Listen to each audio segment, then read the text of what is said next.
This podcast is brought to you by the Global Soul Centre and the Energy Raising Foundation. Hello, beautiful. This is the Awakening to More podcast, and I'm Alicia Jumay Temmerman. Have you ever asked yourself, is there more? Or thought to yourself, there must be more? In this podcast, we explore all of the areas of your life where you might be yearning for more. More meaning, more connection, more time, more growth and abundance, but also more patience, calm, peace, acceptance, and of course, fun. From spiritual awakenings and journeys, relationships, business, parenting, and all of the things. Join me as I share from my heart to yours, along with amazing guests, to help you find your own way home, to create a life you relish and love. Thank you for being here. Let's jump in.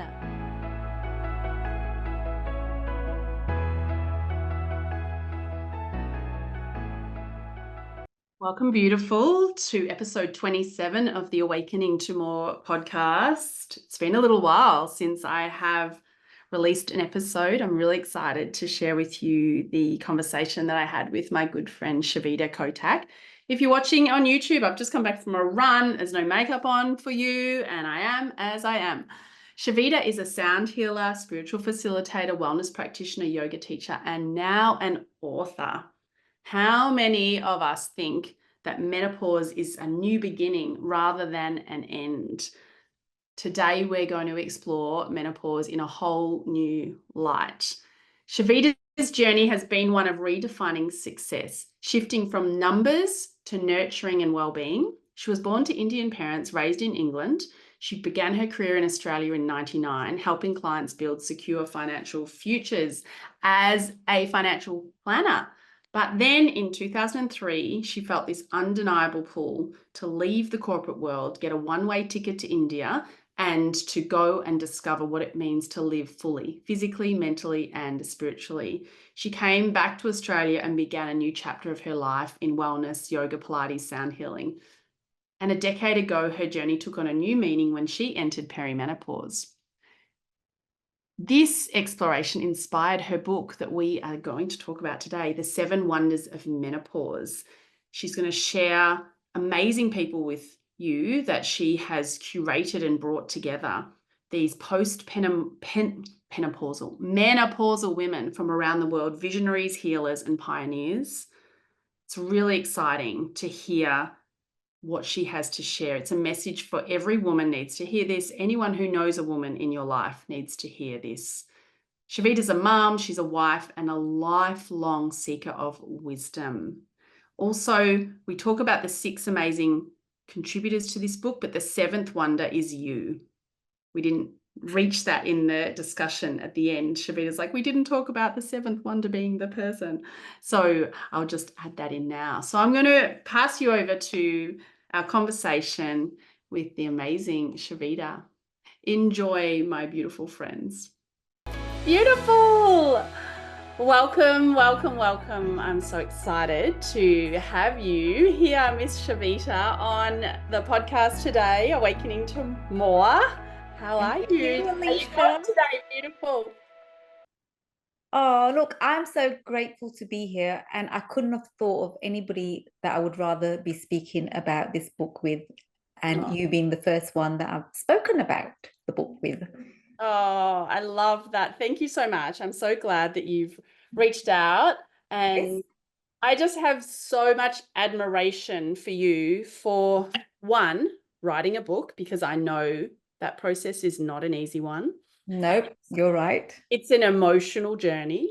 Yes. It's really an emotional journey. And I was just actually at a business networking event this week, and there was a woman in the room who's written 60,000 words, and she just said she just can't quite finish it for some reason. And I just said to her, we could ask questions. And I said, tell me, what is the biggest fear you have? Like, imagine your book's out, it's published, it's out in the world. What is the biggest fear about that? And I just saw it like hit her straight in the face, where she realized that she had so much fear around people actually reading it and what they were going to think about it, that has sabotaged her actually ever putting it together and putting it out there because of those concerns. But you have made yourself past those concerns, which I'm sure you've had, which we'll get into. So I've got admiration for you for writing it, Thank for you. putting it all together, and for it's really a work of service to the world when everyone hears about the topic that we're talking about.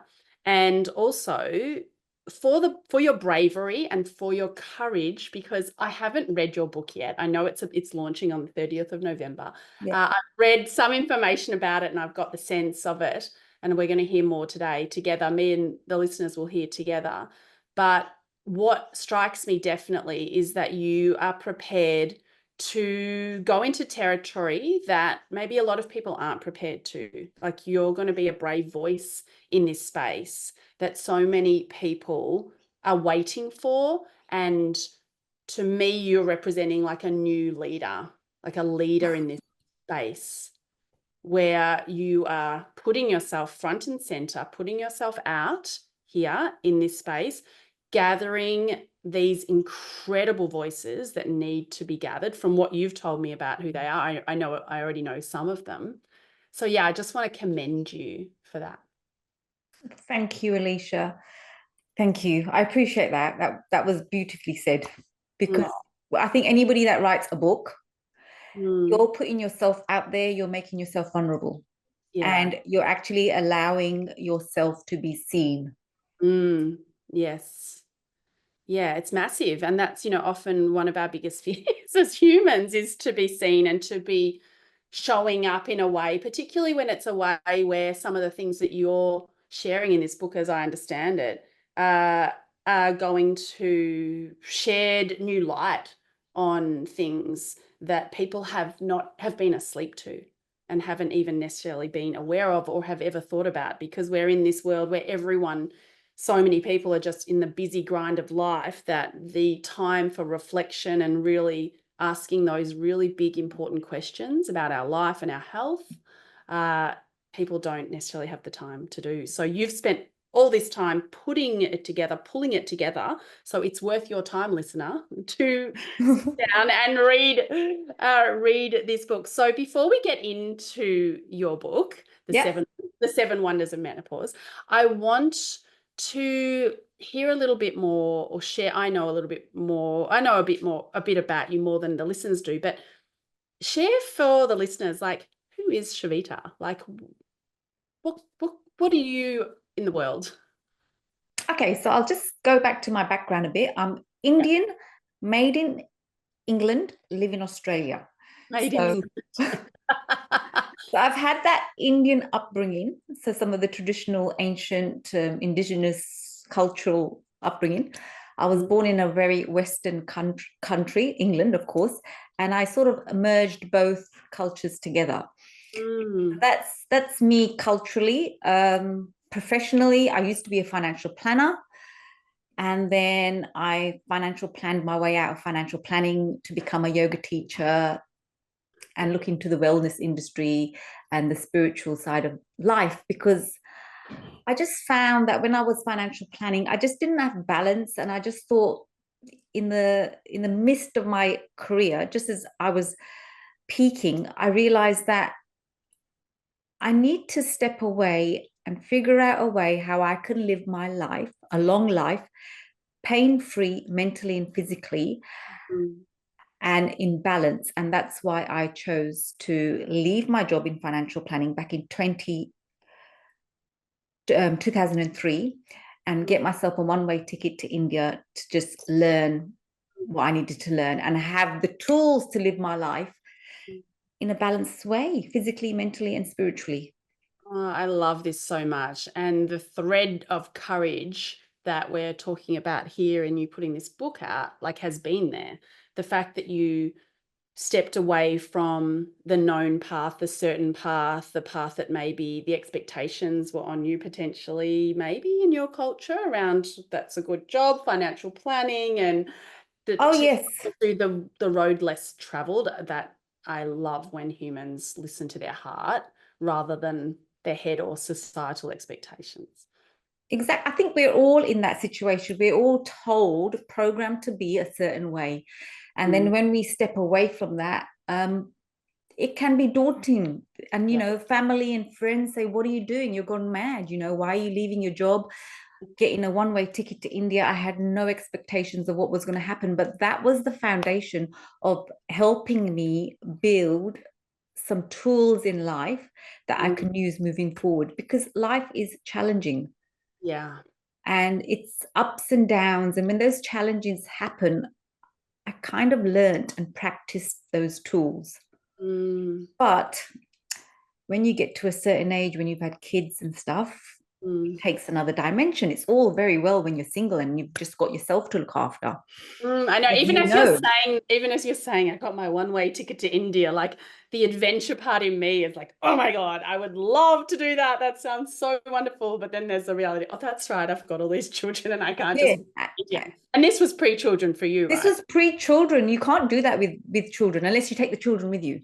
Yes, which you have also done, right? Yes. You have adventured and done those things, which is beautiful. So you've really created for yourself this lifestyle where you are putting your health front and center, your longevity, which I know both of us have in common, Yeah. our interest in extending our life here as long as we can and enjoying it and being as healthy as possible for our life. And I love that you financial planned your way out of financial planning. Like that's a true success. No, but you know what happened? I saw financial planners. I was working in financial planning. I was in my early 30s. And then I saw financial planners in their 50s still working and complaining about their job. And I'm thinking, if you're a financial planner, shouldn't you have financial planned your way out of financial planning?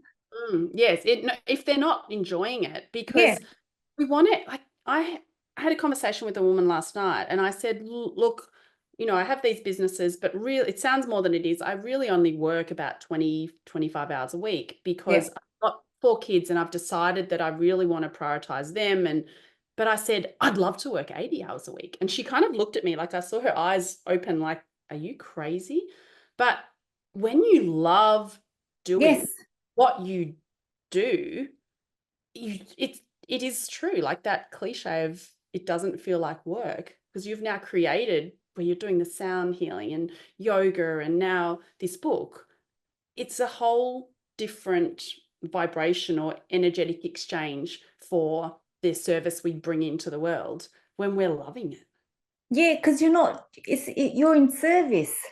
Mm. You're doing something that you were born to do, I feel. Yeah. And do you feel that you were born to do this book? I As think part of it, not everything, but I think everything that has happened in my life has led me to this point, because this book just did not, I had no intentions of writing a book. I yeah. just literally woke up one day and said to myself, this is 11 months ago. Yes. I'm going to write a book and Mm. it's going to be about menopause. And why? Because I spent the last 10 years researching menopause and learning about it deeply for myself.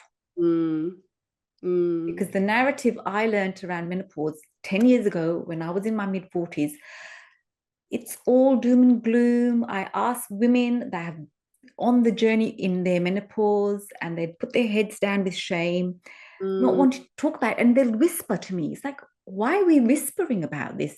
Now, it's different today. People are talking about it, but I'm talking 10 years ago. Yes, it must have been very different back then because I feel like now for me, I'm 47 and there's so much conversation about it, but still the conversations are not all in the way that the things that you're going to share and this new Yes. complexion that you're going to bring to it. I mean, I have heard aspects of it, but the way in which you're bringing the wisdom and the knowledge holders, these elders, they're probably not all elders, but I know like one of them would have turned 104. Yeah.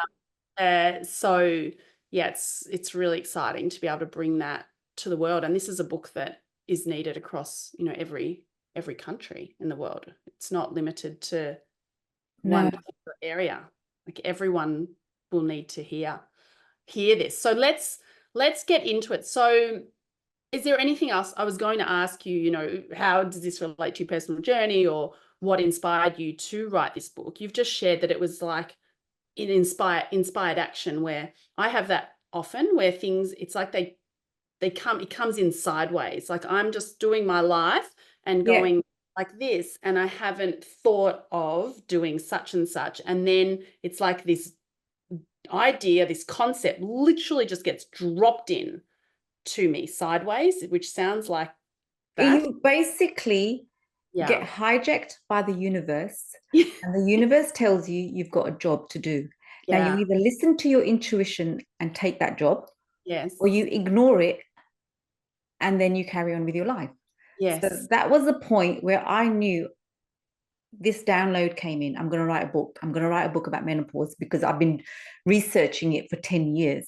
And I wanted to share that wisdom with women and men, Yes. because I don't want them to be in the dark like I was for so many years and fumbling through. If I can just share a bit of that information that I've been learning, part of my journey with other people, so their journey is less in the dark, Yes. and they have another perspective of it, I'm happy to share. Yeah, so good. And that's where you get to the point with the book. It's like, even if this just helps one person breathe easier. Yeah. Like, I love, there's a quote by Ralph Waldo Emerson where he just says, talks about success. You've probably heard it. And it's, if I've helped one person breathe easier in their life, then that is success. And you're going to do that tenfold. I want to go back for the listeners with what you spoke about with inspired, the download, the hijacking from the universe. Here's your job. Here's your assignment. Will you listen or will you not? And I want the listeners now just to actually stop and reflect on when they've had those experiences, and if they have chosen to listen or if they have chosen not to. That's just something that's jumping around for me, because I have had that a lot in my life, and I didn't listen for a long time. And then about 5 years ago, I just made a really strong commitment to myself that I was going to listen to every one of those assignments. Now, that has created a really wild ride for me because a lot of the things I've listened to have, been really quite inconvenient for my normal day-to-day life.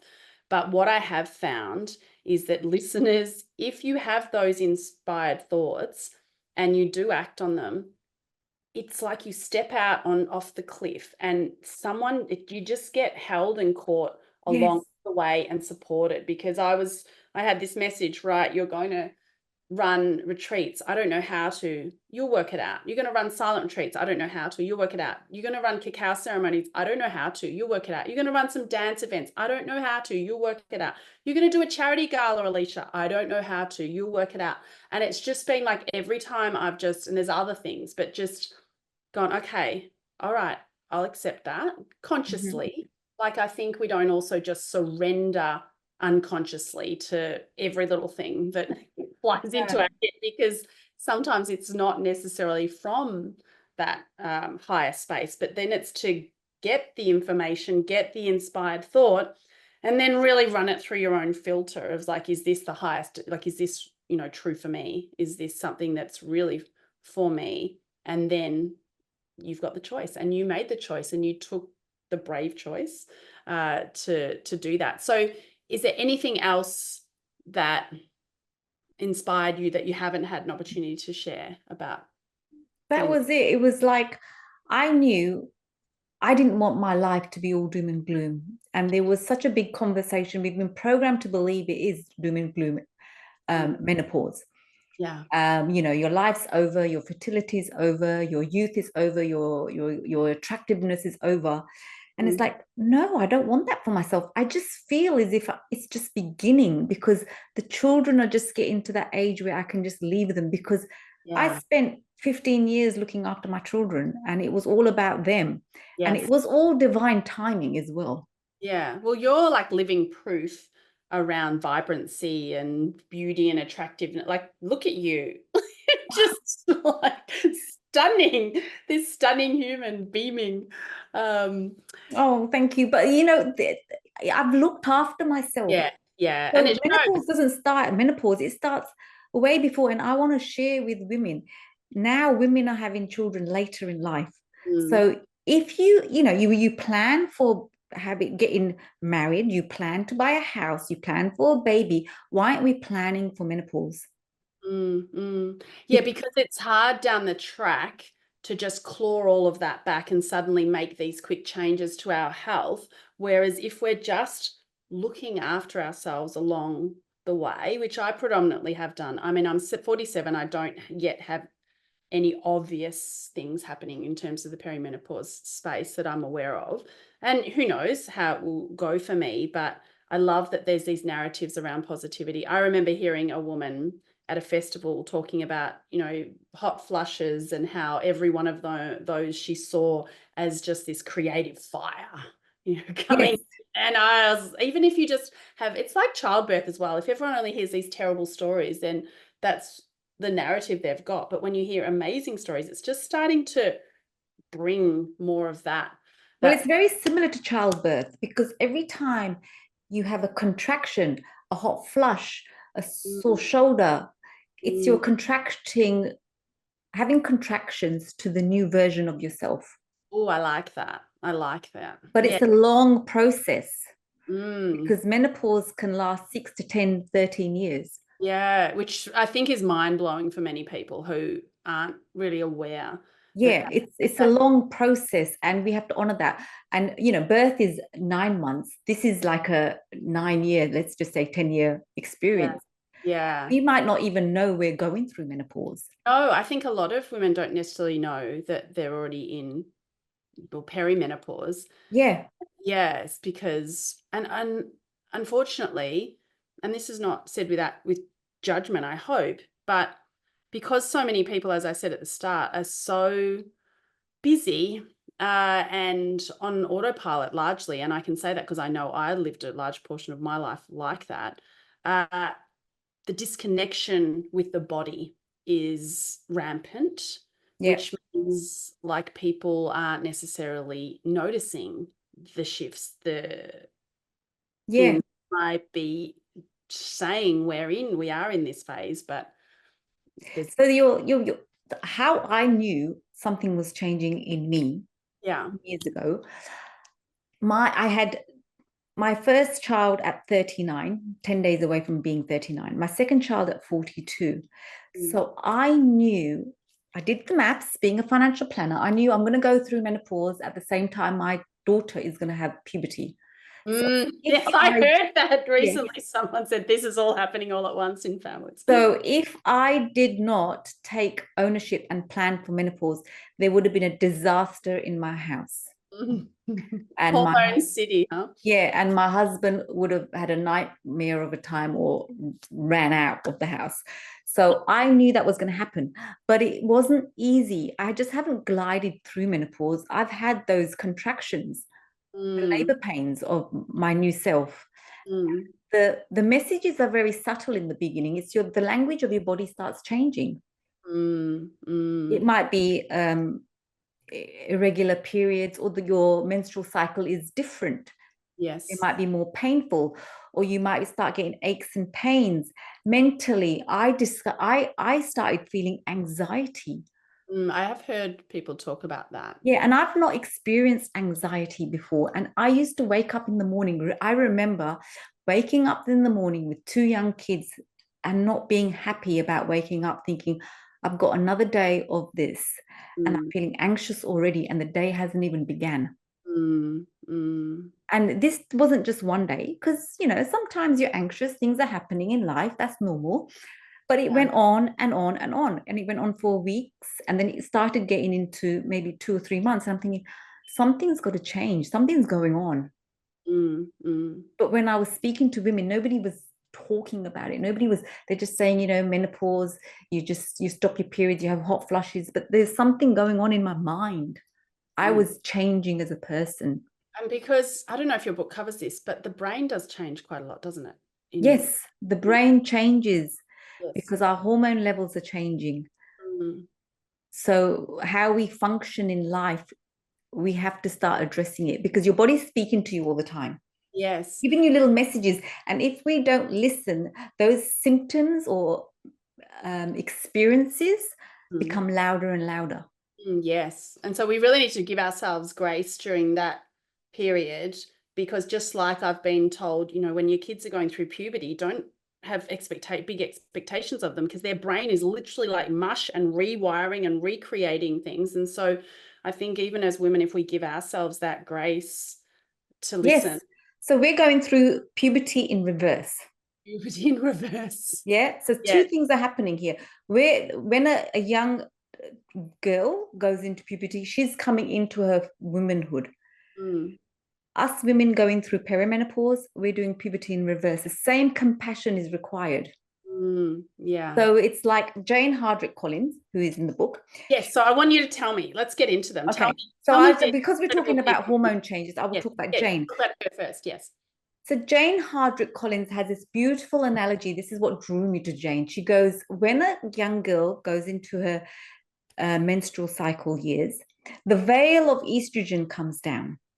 This veil of estrogen is the hormone of accommodating, creating, nurturing other people. And then what happens in menopause, perimenopause, the veil of estrogen gets lifted. All of a sudden, we don't want to accommodate people. This is interesting. You want to say, no, I'm sorry, I can't do that. And we're not that yes person. Because as women, we are brought up to believe that we've got to say yes, we've got to accommodate everybody, look after everybody. And suddenly that hormone starts shifting, the veil starts lifting, and all of a sudden we're saying, no, I don't want to do that. No, I'm frustrated. No, I don't want to do that. And until we start listening to those no's, that's what happened to me. I wasn't listening to those no's, so the anxiety was building up in me, which was resulting to resentment, because I'm saying no to myself and yes to other people. Because it's like a little balance between the social conditioning and how you've been for such a long time, that program playing, and now the estrogen veil is shifting and this new program is wanting to come in, and the old one's hanging on going, no, we still accommodate everyone. But then you're going, but this louder voice is wanting to actually speak forth and say, no, I don't want to say yes to that. But then the conditioned version is still just on top, and so that's still doing the old version of you, and so then there's this tension building like a volcano. So that's like the hot flush. That's the hot flush coming in. So when the hot flush comes in, it's like you trying to burn something, a way of being away from you, to allow something in. I love this, and I see this a lot, because what I love is working with women of different ages. And I never forget this one woman. She came to one of my retreats and we sat in circle, and she introduced herself and she said, and I'm 60 and I do whatever the F I want. And it was just like this whole, her sovereignty, her power, her like exactly what you're talking about. Like, so this is what exactly. So I never knew this. I had no idea when I started my journey. All I knew is I was feeling anxiety. I was waking up in the morning stressed about my day and it hasn't even started. I was getting resentment. It's like, why am I the only one doing everything around here? You know, all those feelings. And my body started changing. The language of my body started changing. I started getting aches and pains. I couldn't handle stress. These hot flushes were appearing in my life, and just in the middle of a social situation, I'm drenched and I'm patting myself down with embarrassment, thinking, what is going on? And then I took myself away. I said to my husband, I need to go away. I need to have some time to myself to reconnect, because I have no idea what's going on here. So I took myself away to a retreat in Byron Bay with the lovely Sarah Foley. It was a fasting retreat. And that's when I discovered, because I had time to watch podcasts and stuff like that at the retreat, I discovered Dr. Christiane Northrup. This was back in 2016, 17, maybe.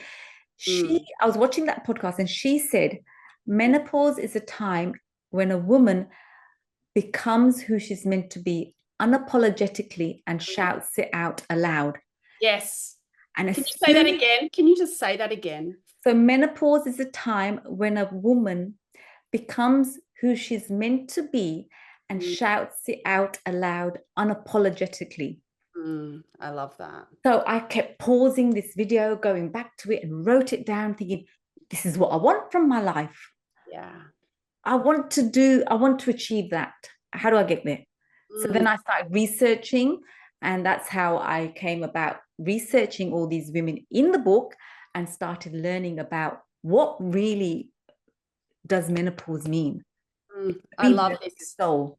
You know what you've shared already can absolutely transform someone's experience of menopause, perimenopause, because when they have awareness now that as the body's talking, as the body's communicating, even just that visual of the old program trying to kind of cling on and fight, and this new transformed version, this sovereign being, this strength, this who you truly are here, rising and actually allowing that part of yourself to come forth to hopefully minimize that kind of bodily stuff, maybe, that awareness is going to help so many people.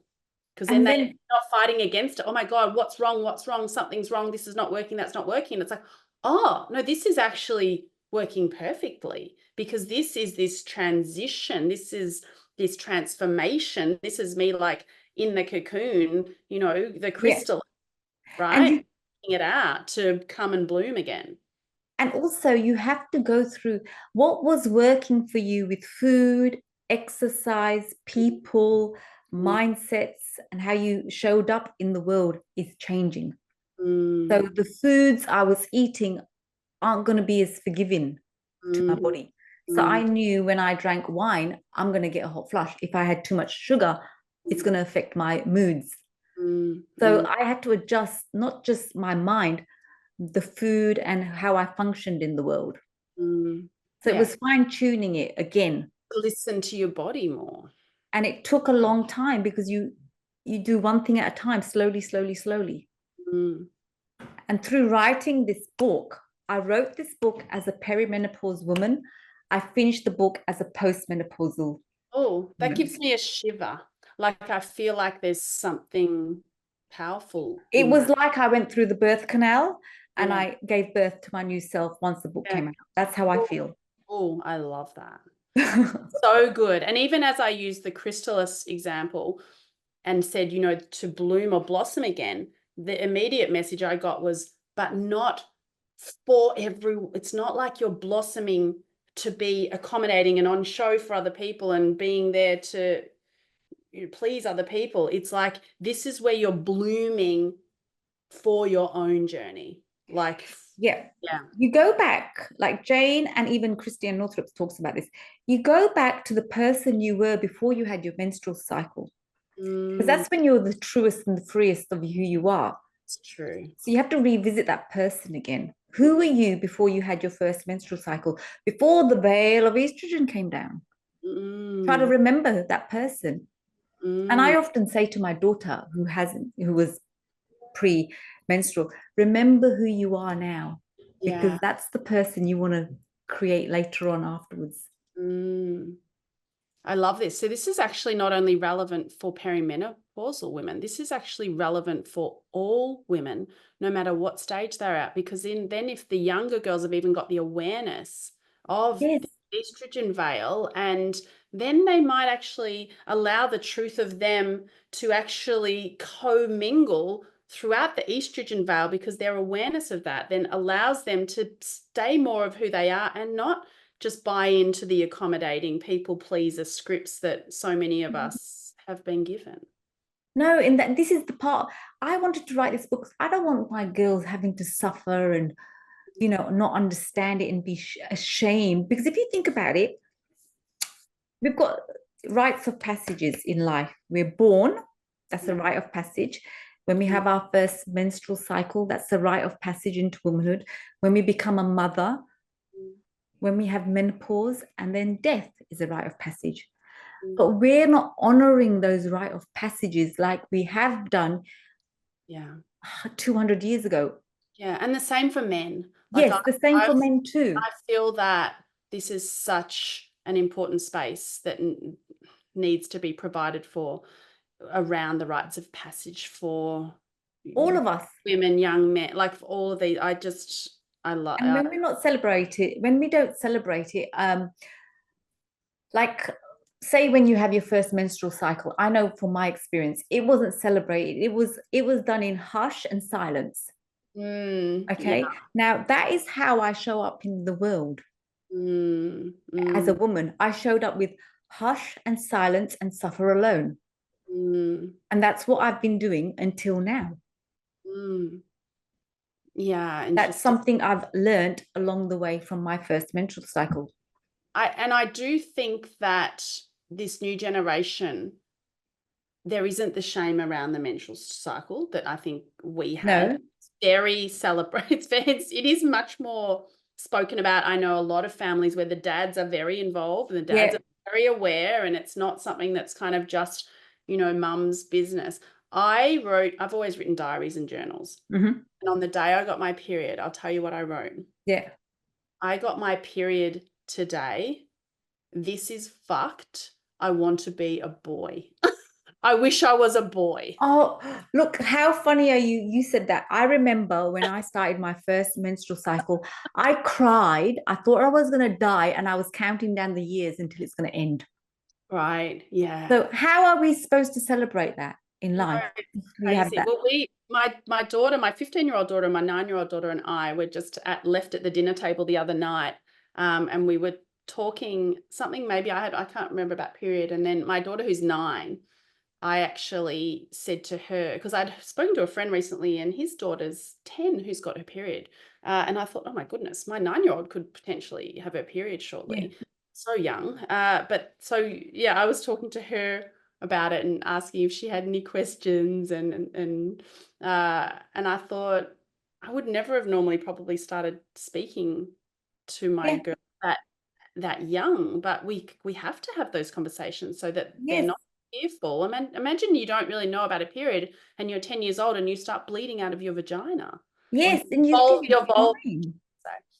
So that's the thing. It should be celebrated. Yes. And we've stopped celebrating these rites of passages. Menopause should be celebrated. Once you reach your 12 months, I had a celebration with my family. I said, I've actually gone through this perimenopausal journey, and I'm so relieved it's finished now. I don't have to worry about having a period. I can wear white without confidence, which I have never worn for so long.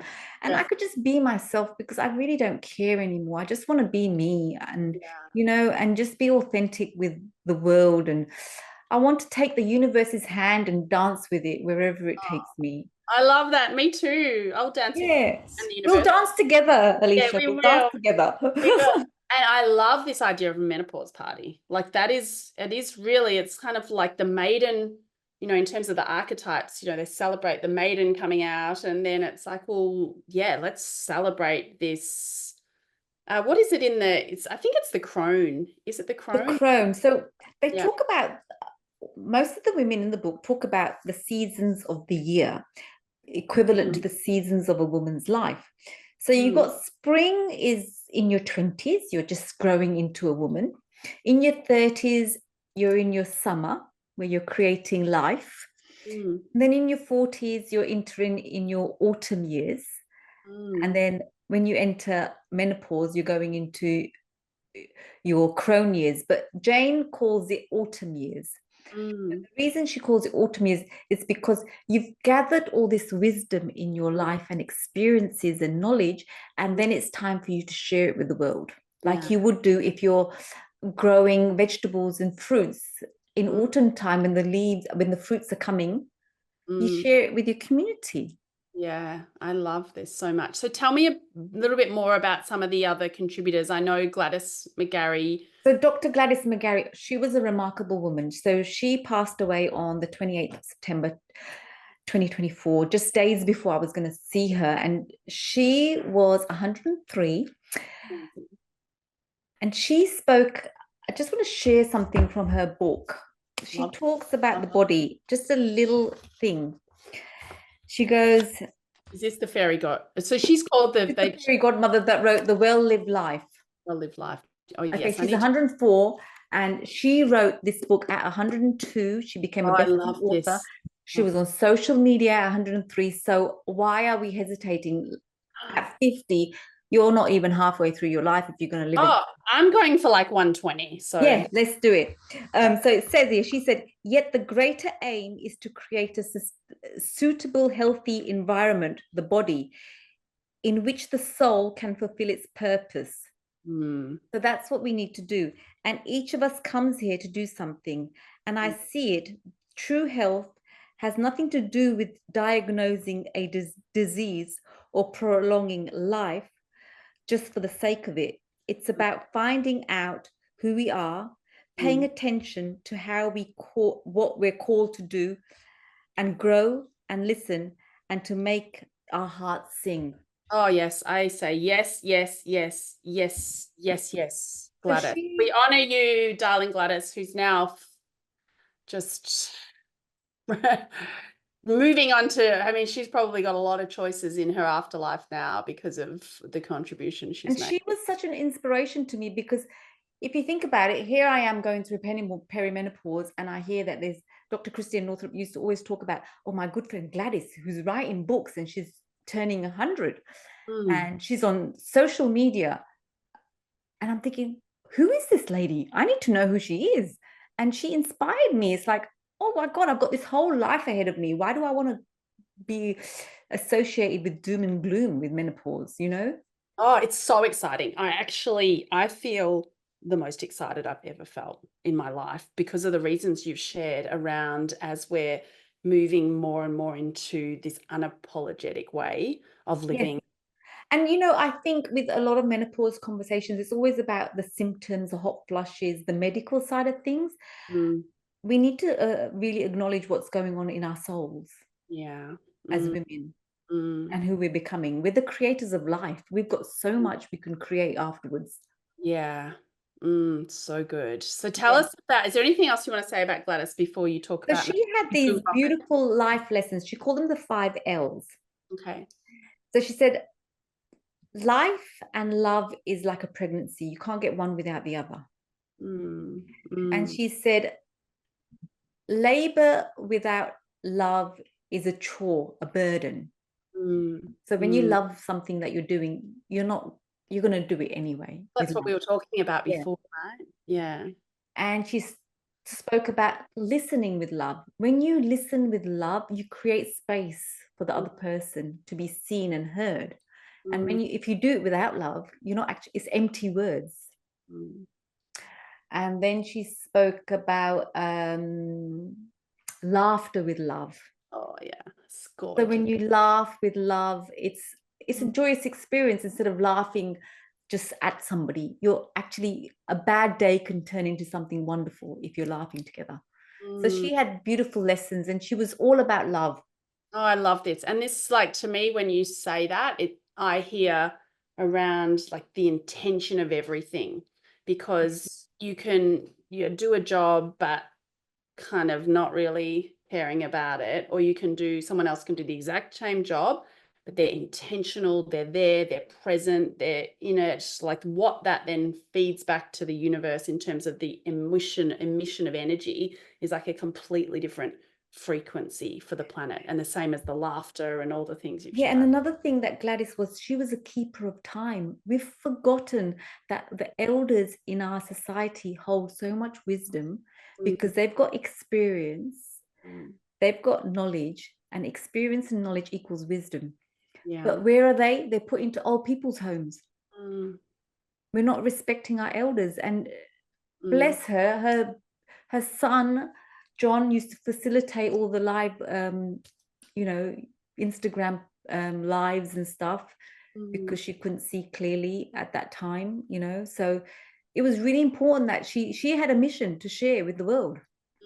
And I love this, like, for the listeners, as you've already spoken about, it's never too late to decide to listen to your mission. It's never too late to decide to listen to your calling and to start to give the whispers of your soul greater attention.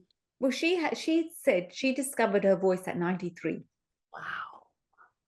In a dream. She shared a dream where she used to climb. As a child, she grew up in India, so she said, I was climbing the tree and singing out aloud and speaking to Jesus. It's okay for me to speak, isn't it? It's okay for me to sing out loud. Wow. And she discovered her voice at 93. And when she said that, I said, I don't want to discover my voice at 93. I want to do it now. I love that. And it's hard for me not to mention Jesus, because I am in love with Jesus. The sense of him being a mentor for me, and I feel like the Christ consciousness is being awakened across the globe in so many different humans, and to me that's an example of that. That's the second coming for me of Jesus, of Christ consciousness, is people's hearts and souls. Well, the soul is already connected in my view, but the human aspect, remembering that connection to that Christ consciousness, but not only from a masculine perspective, but the feminine Christ consciousness, because so much of the lineage to do with Jesus was him working with women and the Magdalene order and the divine feminine Christ consciousness. So anyway, I know your background is probably more, are you Hindu? Yes, I'm Hindu. Yes. I also love all the Hindu goddesses. Oh my goodness, we could do a whole. Oh, today is Diwali, by the way. It's our new year. Today is Full of light. I know. Well, let's just bring blessings to that. Yes. Celebrate the light, and it's interesting that we're doing it today, actually. Yes, celebration of light of, I don't know, newness. Yeah, I love that. It's so good. All right, let's hear about Ibu Robin Lim, who is another contributor. She's Indonesian. Ibu Robin Lim is amazing. So she wrote the book, Placenta, the Forgotten Chakra. And you're probably thinking, what has the placenta got to do with menopause? How you enter the world affects the rest of your life. So Ibu Robin Lim has a center in Indonesia for respectful birthing practices. So she has a philosophy of lotus birth, is that the placenta stays attached to the baby until the placenta is ready to be taken off. And when that placenta it stops pulsing, that's the time when the cord goes white and it just drops off. So she believes that the placenta is a living organ, a guardian angel looking after the baby as it transitions into this physical world. Oh, that's so beautiful. And when the placenta stops feeding the baby, it's time for the mother's baby milk to come through to take over the feeding process. But that process has been changed somewhere in our existence, probably in the last 100 years when the pharmaceutical companies came in and the hospital systems came in, where it's cut immediately. So it's inconvenient probably, and maybe, because back in the day, it was always women delivering babies. Yes, there was this huge shift where suddenly all the men came in and started delivering the babies. And it's like, when the women were delivering the babies, they would have been comfortable with that. But I imagine men, that was inconvenient, disgusting, probably whatever it was for them. And so like, oh, no, we get rid of that. We discard that. Yes. Probably unfair men. Sorry, there might be some that would find that okay, but so then the placenta, the cord's cut like within seconds. So she's been advocated for delayed cord cutting for 26 years, just to change one word in the Indonesian medical manual to delayed. Yes. Oh my gosh. I would do that again. Like I'm not having any more babies, hopefully, but if I had babies now. I actually wish I knew all this stuff. Me too. Oh, I wish I knew so many things when I had my baby. Because I would have had a baby in nature. Yeah. And just kept the placenta attached. And she had this wonderful analogy. She goes, the placenta is disregarded. But it's been your guardian angel in the womb. So she goes, she told me to write a letter to my placenta. So I wrote a letter to my placenta and said, sorry, placenta, I don't know what happened to you. I had no control. Please forgive me. And I want to reconnect with you, my guardian angel. And then she said she did the same thing when she was writing her book. And then the book started flowing because the guardian angels came back to her. Okay. See, I like the idea of the placenta. I like the idea of the placenta providing the assistance and support as maybe an additional guardian angel. But for me personally, I feel like irrespective of whether the cord was cut or not, that humans have their guardian angels. And this might be a bonus guardian angel. Well, she just said that, and I said, well, of course, because you've just created life in the womb. You've had this placenta and cord attached to you for the first 9 months when you were getting made. Of course, you've got this connection with that. Mm. And it all made sense. Yeah, because it would be quite a disruption. It's enough of a disruption for the baby to suddenly come in and start moving from breathing amniotic fluid into, I mean, taking that in and then suddenly shifting to breathing air. Like that's a big transition. And then suddenly to change as well, to change the way that they're Yeah. being fed is like a lot, isn't it, for a little baby? Well, the baby, if you think about it, it's in a beautiful warm bath in the belly, and Mm, suddenly it comes into LED lights, illuminate lights, noise. It's mm, traumatic. yes, So yeah. how you enter in the world affects the rest of your life. Mm. As you're saying this, I'm just having visions come into my mind about all the conversation I'm going to have with all my children's future partners to like get them on board to let my Yes. grandchildren have their placentas remain attached. And I just sort of think if I had my choice, if I could do this again, I would have done my childbirth experiences completely differently. Yeah, yeah. Because we're programmed not to trust our bodies. Yeah, interesting. I mean, I did a calm birthing course, which was very much around trusting my body in Yeah. for very good births without any intervention.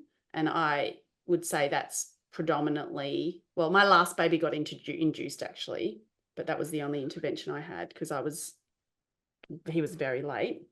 But the calm birthing course was really good for trusting the body.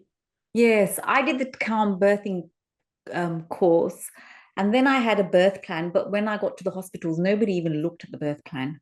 Mm, It mm, was like disregarded. And mm. so we're kind of programmed not to trust our bodies. That's the voice you spoke about earlier, how you Yeah. said how you were when you had your period, and Yeah.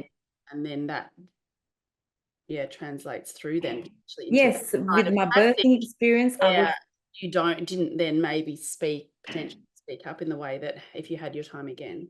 yes, I would definitely speak up, and I would definitely tell my children, look into more natural way of birthing and have an assistant doula that helps you in this process. Yes, yes. And I guess without spending too much time on this, there is the obstetrician I used, Lionel Vaginal, people call him Lionel Steinberg. He's very pro natural vaginal delivery Yeah. and breech delivery he'll do through vagina. He's very cesarean resistant unless it's necessary. And if it's necessary, he'll absolutely do a cesarean. He said to me, he is struggling to find obstetricians that want to learn the way of waiting for the baby because it's so inconvenient for their lives, because they can just book Caesars in, it's so much more convenient, and it's dying out. So I really hope a lot more women, doulas, midwives will step forward and wait for the babies to come rather than Absolutely. again, that might be judgmental and cesarean. If people have to have a cesarean, of course they have to, and I've had plenty of friends who have had to have that, but ideally for the baby and for the mum. But when I had my Mum's baby, they got a wanted to book me in for cesarean, and I said no. And then I had a 2.3 kilo baby, and my obstetrician cut me. 2.3 kilos. That's There almost was no half of need my to, first baby. yeah, there was no need to cut me. And Jane even highlighted it to me. This is what came up when I was writing this book. She started talking about institutionalized abuse masqueraded as safety in the hospital system. And I didn't quite understand that. Yeah. Then I Googled it, and then I realized I was abused in the hospital system. They cut me without my permission. 2.3 kilo baby, I could have given birth myself. Because she wanted to go home. This is what I believe. And to speed it up. To speed it up, the process. And then I had my second baby, which I wasn't cut, and the process was so effortless, the recovery. And if that happened to a man, there would be some conversations being had. But this has happened to a lot of women I've spoken to, where they have been cut and you are led to believe it's normal. So please, women out there who are pregnant, please do your research and find those obstetricians that will not just jump at intervention. And also the husbands, the partners, Yes, have to be learn and be longing. educated, because my husband stood there just in shock Yeah. because he had no idea this was going to happen. Mm. So the men have to be educated too as Yeah. to what they can stand up to and educate themselves as the process Yeah. Yeah. to speak up, because when you're giving birth, you ain't got time to speak up. You're going through the labor. Oh, yeah. If you can breathe, talk in between. Yes. So, we have still got a couple more people at least to introduce to everyone. Alexandra Pope. Alexandra Pope, Wise Power. She wrote this book, Wise Power. Now, what attracted me to Alexandra Pope? She talks about menstrual cycle awareness. Mm-hmm. So when a woman enters in her sexual years, a lot of women do birth control, but she speaks about how to use your cycle and become aware of it so you understand how the cycle works. Now, I followed menstrual cycle awareness without knowing it. It's like a Billings method, kind of, where Yeah. people are aware of when they're ovulating and So yeah. I didn't know that I was doing menstrual cycle awareness Mm-hmm. until she put a language to it. And what that does, it tells you how to navigate your month. Yes. So when you start working with the cycles of the earth, we are part of the earth, your life moves through a bit more at ease. You're not fighting against nature. Yeah. So you've got spring, you've got summer when you're ovulating, then you've got the autumn before you start your menstrual cycle, menstruation, and then you've got menstruation, which is the winter where you go back inwards. So that's Yes. how the month works. All girls need to be taught this. I mean, I know Yes. my friends are learning this just now, and because then we would be much more compassionate with ourselves when we're having days where we're just a bit more slow and a bit more withdrawn, or then we're really fire and we're going for it, and because we are cyclical. Yes, exactly. So when I was ovulating, that's when I used to organize my meetings, because that's when you're at your most charisma, you're out there, you can talk with confidence. And then on your menstrual cycle, when you're actually on, I try to just keep things a bit quiet. And the same, I organize my training, my personal fitness. I would do more powerful yoga, Bikram, power flow. And then at my menstruation, I would do more yin. Beautiful. So it's just using your menstrual cycle as a tool to navigate your life. I love But that. you've got to create space for that as well. Yes, that's right. Okay, I love this. Dr. Vandana Shiva. Dr. Vandana Shiva. Oh, oneness versus the 1%. Now, Dr. Vandana Shiva, she is an advocate for the seeds. She's fighting for seeds. If you think about it, our food has been changed. Before, our food had seeds in it, and those seeds were planted back into the soil to grow again. So now our food has been modified. So those fruits, when you get fruits without seeds, they've been modified. So the farmers, what happened, she used to fight for the farmers because a lot of the farmers had to buy the seeds from industry and corporations because that's how they modified the seeds. So she goes, genetically modified food that has been, the seeds been tampered with and played with, or whatever they've done to patent the seed. She said, how could you patent a seed when God has created the seed? So instead of GMO, genetically modified organisms, she calls it God move over, because we're outsourcing our food source. And when we eat the food that has been modified and we eat that food and create a baby, that fetus has been changed through the food system.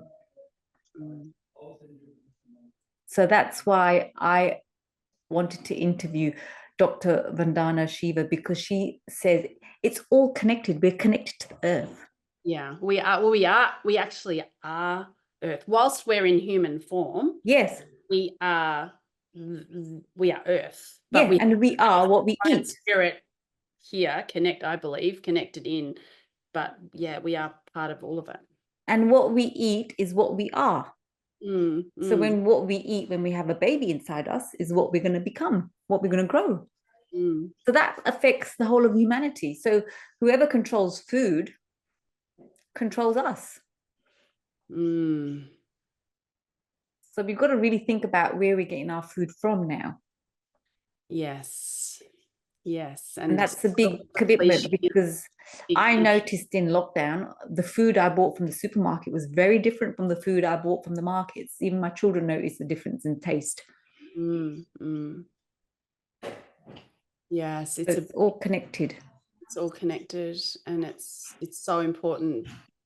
Yeah, everyone's on these busy lifestyles. That convenience culture is meaning that we've moved away from that. I mean, I would love everyone to be growing foods and veggies in our backyards and sharing. Like I've done all the cucumbers. Can I swap them with your tomatoes, Shavita? Wouldn't that be lovely? Yeah. So I have become a bit more aware of that now. I know the importance of what we eat, and I try to do that as much as possible, because it affects how we feel as well. It's quite phenomenal to go into a supermarket and realize that basically the majority of the things in the supermarket ought not to even be called food. Like the flavors and preservatives, the processing, like only really, people say eat on the outside of the middle aisles, because it's astounds me that governments allow so many things to be produced and made to feed to humans that we know are toxic, that we know are health inhibiting, but yet the money and the corporations and all of this stuff overrides. Like, imagine if governments said, okay, we're actually going to focus on the health of humans, and we need to make our policy choices in line with that. But there's no money to be made from healthy people. No, and no money to be made from people who are strong and know who they are and aren't insecure about what they look like and don't need to buy all of the things to make them look this, that, and otherwise. And that's another point with menopause, aging. Yes. That's a big one, because we're so busy trying to hold on to our youth. Christine Northrup, she wrote this book, Goddesses Never Age. And she is a true goddess. She's the original menopause doctor, because she wrote The Wisdom of Menopause. She talks about the cage of aging. Oh, yeah. Like, if you're holding on to this youth and you're just so focused on this anti-aging, it takes so much energy. And then as a perimenopause woman, I had to come to terms with that as well, because society is bombarding us. As you know, in social media, it's all about youth and looking this way, looking that way. It consumes too much energy. And she talks about the cage of aging, and there's a lot of money to be made in the cage of aging as well. A lot of money, and a lot and even the kids' generation now, there's just such a massive emphasis on what people look like that we were not brought up with. No. That same level of pressure. Yes, and you know what it does? It takes you away from the inside of you.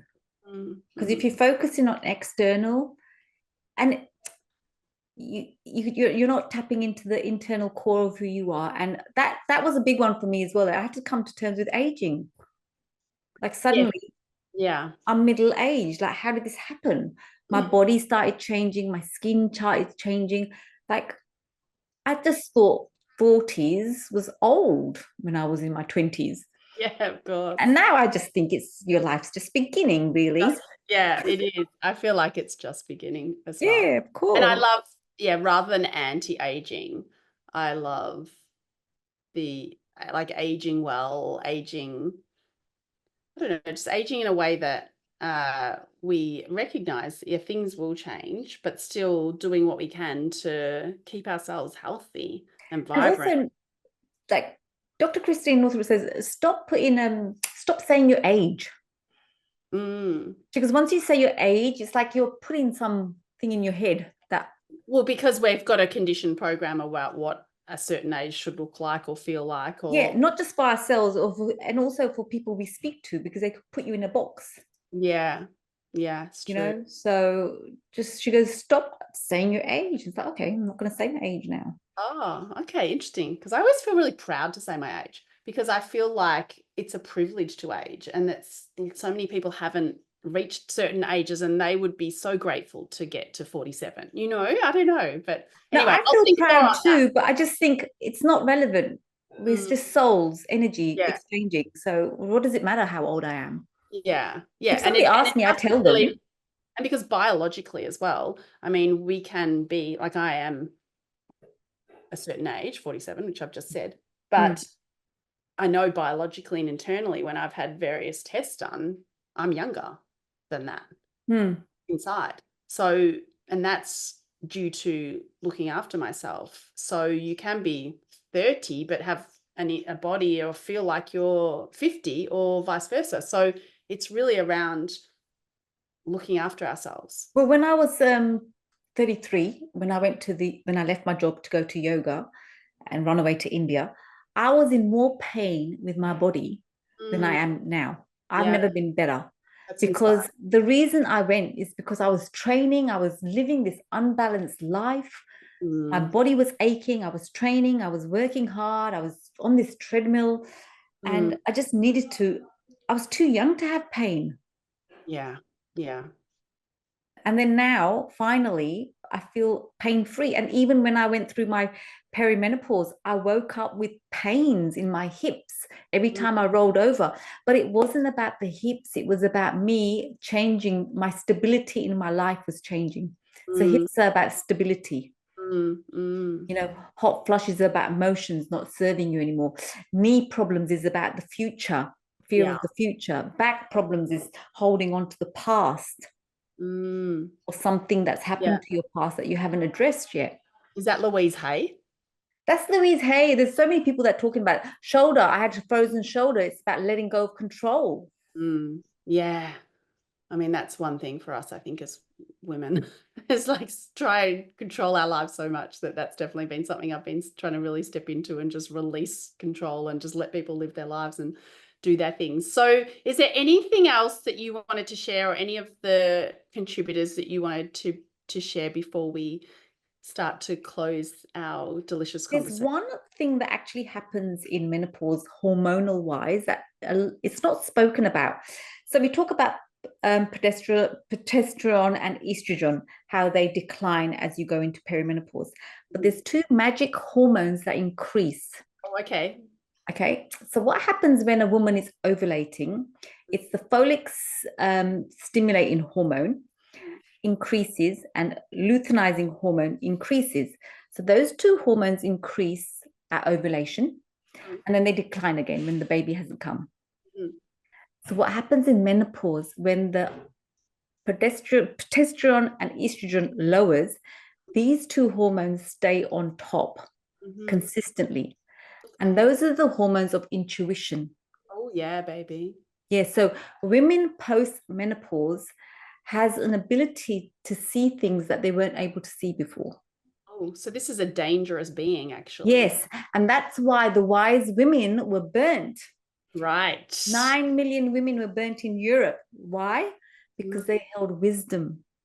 They yeah. had knowledge of the herbs that can heal us, how Mm, to give birth to babies. They had intuition to know almost like if danger's coming. mm. And the women were burnt. Interesting. So women seeing your menopause as an enlivening of your intuition, Yes. that's a really powerful way to look at it. And And you start I see seeing, that in practical sense. I see women in their 50s, in their 60s, who are so much clearer about who they are. That the unapologetic thing that we've spoken about, like it's you see it. yeah, and you want to become yourself. For the first Yeah. time, you don't want to fit into everybody else's agenda. Yeah, so good. So good. Oh, this has been so fun. What practical things have you taken away from reading, not reading, from interviewing all these women? Like, are there things that you feel practically you've implemented into your life? Well, one thing I've learned is it's not the end, it's the beginning. Yeah, I love that. Very important is self-care and having some time to yourself, because a perimenopause woman, when she creates time for herself, she will hear things that she might not want to hear. She might hear things that her marriage is not where it should be. Her Yes. job might not be what it should be. And it's allowing yourself to hear these things and not suppressing these emotions, because they'll come up in symptoms. Yeah, I think we can no longer lie to ourselves. No, The age. you can't lie to yourself, and you can't pretend it's not happening. Yeah.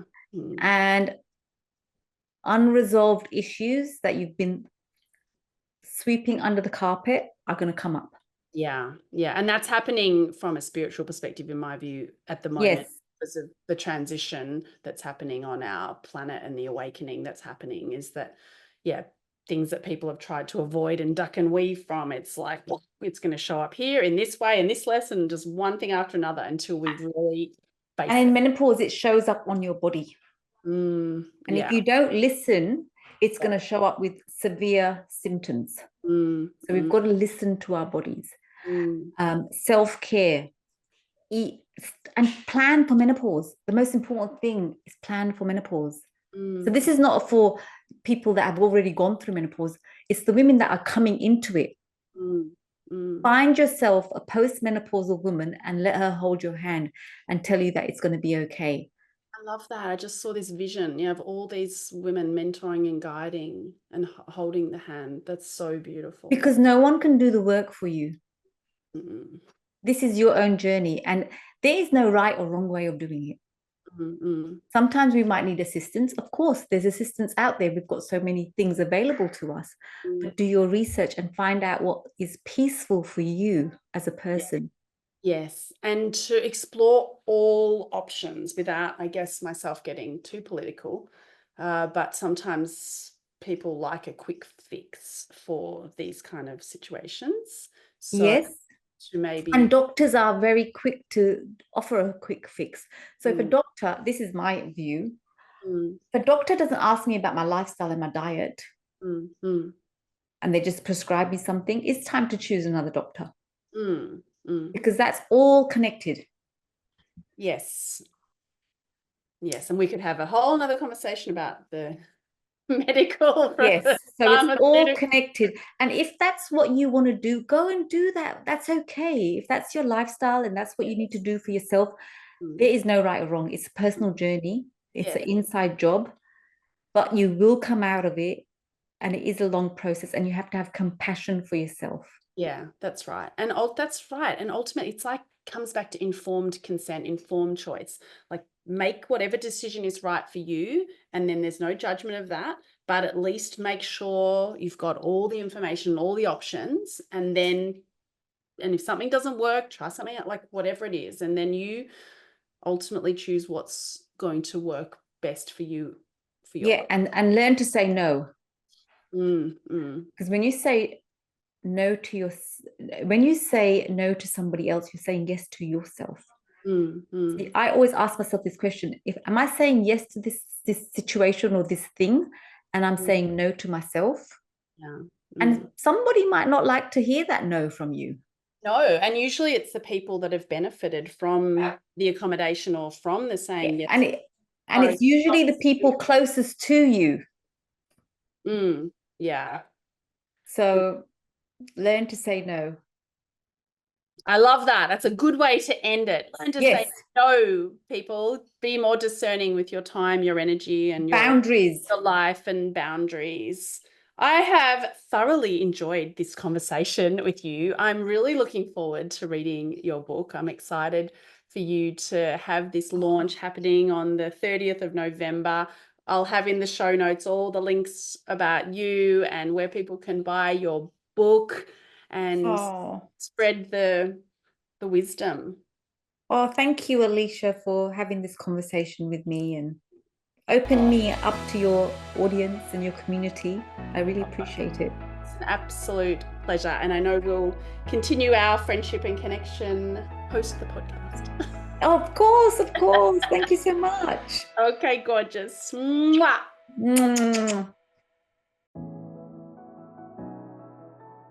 So grateful to you for listening. I'd love you to share this. If you got value, rate and review my podcast so I can reach more humans. For loads of free resources, go to aliciatemmerman.com, and that'll take you to my offerings in spaces I play in, my spiritual wellness business, retreats, one-on-ones and other things. Also, I love working with couples, so check out the Marriage Hub.